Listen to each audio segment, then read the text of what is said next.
Dear student, welcome to our class. तो आपने 6 chapter तक कंप्लीट कर लिया है। आज आप लोग क्या पढ़ेंगे? 7 चैप्टर। क्या नाम है इसका?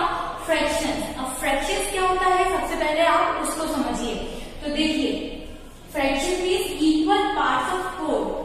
मतलब अगर हमारे पास कोई चीज है तो उसको इक्वल पार्ट्स में डिवाइड करेंगे तो वो क्या है? वो उसका फ्रैक्शन होगा। तो जैसे कि यहाँ पर आपको एक स्क्वायर दिख रहा है, इसको हमने 4 इक्वल पार्ट्स में डिवाइड कर दिया है। ओके, तो ये तो क्या है? ये पूरा एक स्क्वायर, ये पूरा होल है। ये क्या है? पूरा होल। अब हमने इसको 4 पार्ट्स में डिवाइड कर दिया, लेकिन कैसे? इक्वल पार्ट्स में। क्योंकि अगर आप इसको अनइक्वल में डिवाइड करोगे तो उसका फ्रैक्शन नहीं कहलाता है। फ्रैक्शन के लिए आपको इक्वल पार्ट्स में ही उसको डिवाइड करना होगा, तो हमने इसको इक्वल पार्ट्स में डिवाइड किया। अब यहाँ पर अगर मैंने 1 पार्ट को शेडेड कर दिया, तो अब आपको बताना है कि ये जो शेडेड पार्ट है ये इस पूरे का कितना है। तो सिंपल आप क्या करेंगे? पहले टोटल पार्ट्स काउंट करिए। 1 2 3 4 ही है इसमें टोटल पार्ट्स, इससे ज्यादा तो है नहीं। तो हम क्या करेंगे? अपॉन में 4 लिखेंगे और जो शेडेड पार्ट है उसको आप ऊपर लिखेंगे। तो शेडेड पार्ट क्या है? 1, ओनली 1 शेडेड पार्ट है। तो हमने इसको लिख दिया 1/4, मतलब 4 में से 1 पार्ट शेडेड है। क्लियर? तो आपको फ्रैक्शंस में कैसे लिखना है? एक तो आपको इस तरीके से पूछा जाता है और एक पूछा जाता है कि आपको शो करना है। जैसे कि आपको 1/4 दे दिया और आपको बोला कि आप इसको फ्रैक्शन में शो करिए। मतलब आपको इस तरीके से एक शेप बनाना होगा, उसको 4 इक्वल पार्ट में डिवाइड करना होगा और 1 पार्ट को शेडेड करना होगा। क्लियर? अब जैसे मान लीजिए यहाँ पर 3/4 दिया है, तो इसको आपको फ्रैक्शन में शेप में बताना है। तो आप कैसे बताएंगे? 4 अपॉन में जितना है, मतलब उतने टोटल पार्ट है। तो टोटल पार्ट कितने हैं? 4 है।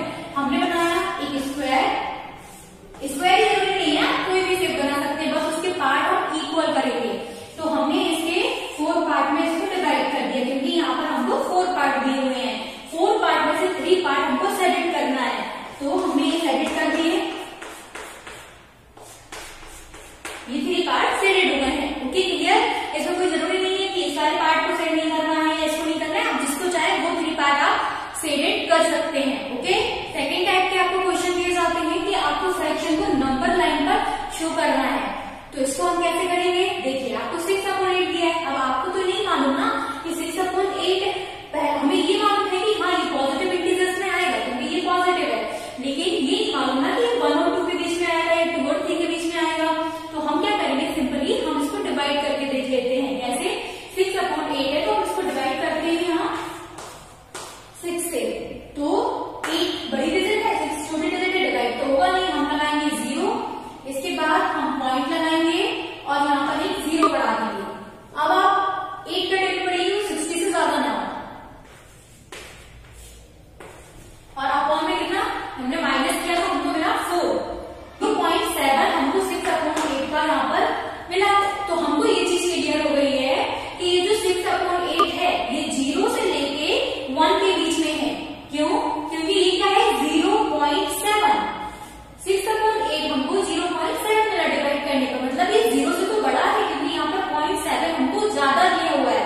तो 0 से तो ये बड़ा ही है, तो 0 से ये आगे होगा, लेकिन ये 1 से छोटा है क्योंकि 0 पॉइंट है। तो ये किसके बीच में आएगा? 0 एंड 1 के बीच में ये आएगा। अब देखिए, हमको 0 से 1 के बीच में नंबर शो करना है, तो हम 1 को थोड़ा दूरी पर बना देते हैं यहाँ। अब इसके बीच में हमको ये शो करना है, तो हम कहाँ से स्टार्ट करेंगे? 6/8 से। तो हमने यहाँ पर कहाँ से स्टार्ट करेंगे? 1/8 से, क्योंकि हमारा अपॉन में क्या है? 8 है। तो हमने यहाँ से 1/8, 2/8, 3/8,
इम्प्रॉपर फ्रैक्शन क्या होते हैं, जिनमें न्यूमरेटर बड़ा होता है और डिनोमिनेटर छोटा है।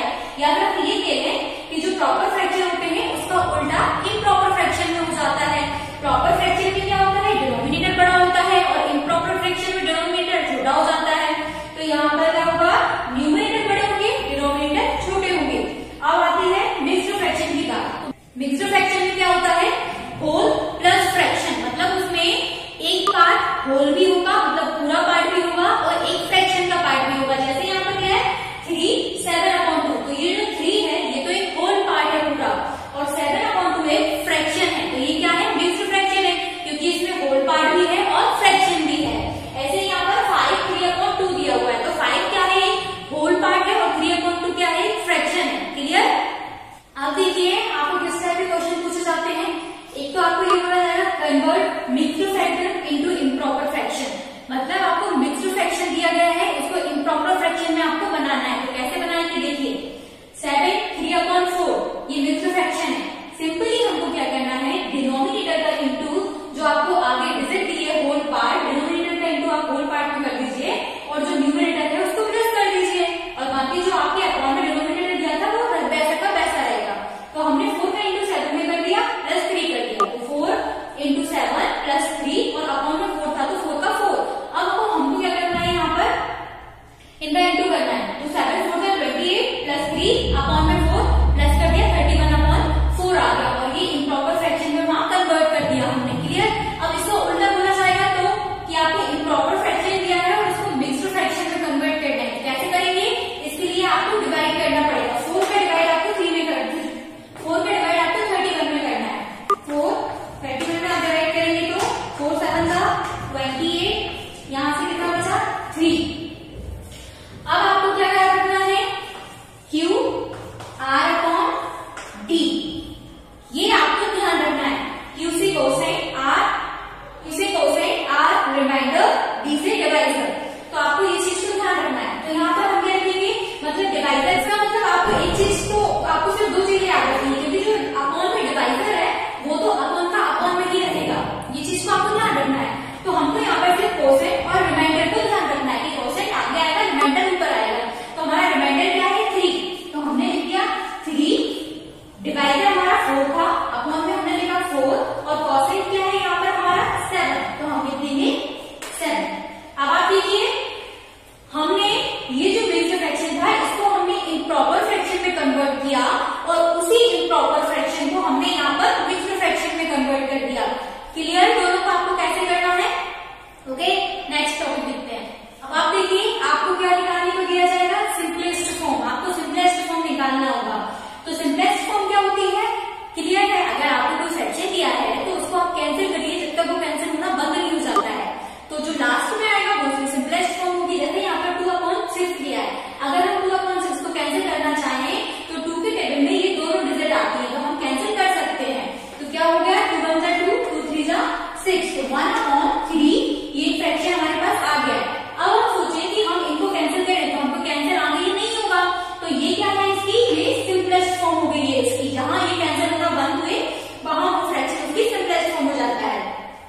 अब यहाँ पर 4/12 दिया हुआ है, 4/12 को अगर हम कट करें तो 2 से कट करते हैं, 2 2 जा 4 और 2 6 जा 12। अब देखिए 2/6 आ गया, बट ये आगे भी कैंसिल हो रहा है क्योंकि हम 2 के टेबल से फिर से इसको कट कर सकते हैं। 2 1 2 2 3 जा 6, लेकिन इसके बाद ये आगे कैंसिल नहीं होगा, तो ये इसका सिंपलेस्ट फॉर्म हो गया। क्लियर। अब आप यहाँ पर देखिए आपको क्या दिया हुआ है, like and unlike fraction. Like और अनलाइक फ्रैक्शन क्या होते हैं, तो देखिए यहाँ पर आपको फ्रैक्शंस दिए हुए हैं 9/3, 8/3, 4/3, 1/3। अब यहाँ पर हमने एक चीज देखी है कि सबके डिनोमिनेटर सेम है, तो ये क्या है, लाइक फ्रैक्शन है।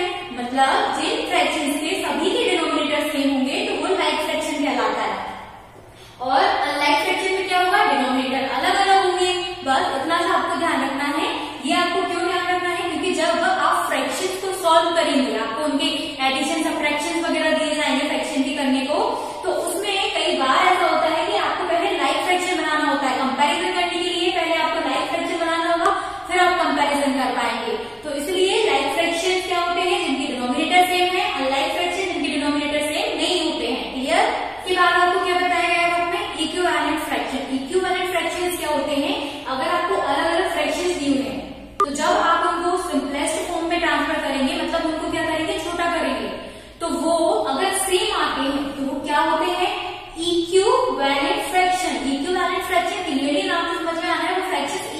होंगे आपस में।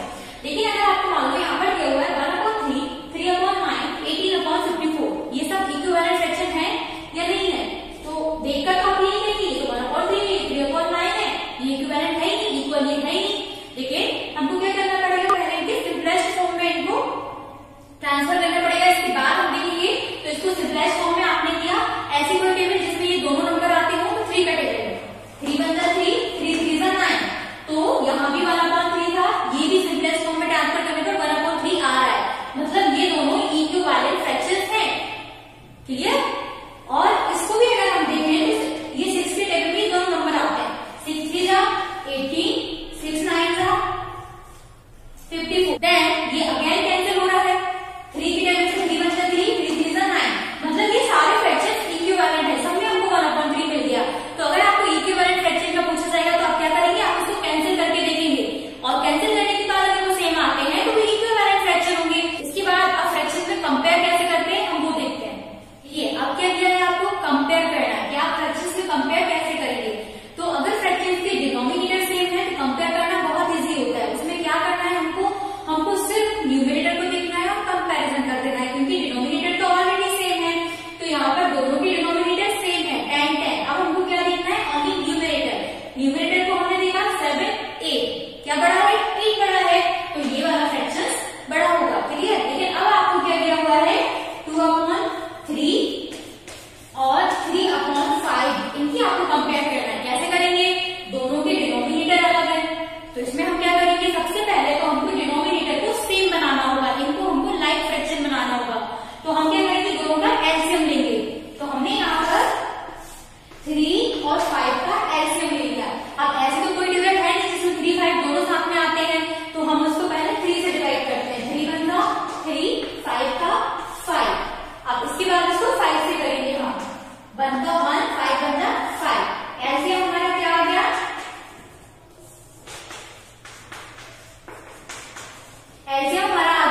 14 प्लस 8 कितना हुआ 17